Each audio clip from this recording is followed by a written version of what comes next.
Mheshimiwa, idhi adhiya lakini pile kama juu chokore siasa ok nyal koso moko betie. Awinjo ka jatend piny owacho ni ne ene jalup jatend piny to e kinde no ochung' kaka jatelo to ng'at mane pingo sirikal bende emane jatend piny oyiero ma dhano olie lak. In owuon gi ng'at ma wang'e riek.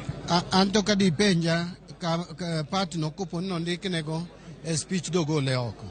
Nikech gima President Ruto ning'ong'e ni jo Kenya poko chango. Nitiere joma nyocho kogo ne kura machiel kuomgi en an John Mbadi ma pok obedo gi chango, pok wachango. So paro nwa gik moko maduoko wae kura kata siasa manyo wae ok nane ka konya ahinya. Koro an dine openja kane pacha to kopo no ndikne kanyo no ningo we to kopo no bire pache then aparo ni ne okoningo owach mano sani. Koro en ng'ama kisungu luongo ne the symbol of national unity.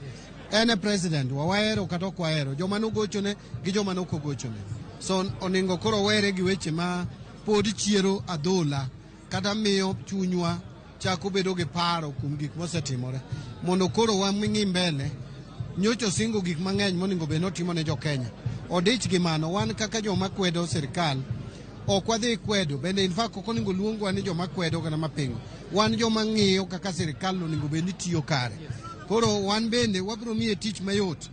Wabiro mna pingo kata wabiro mna wuoye gik ma waneno ka ok odhi kare.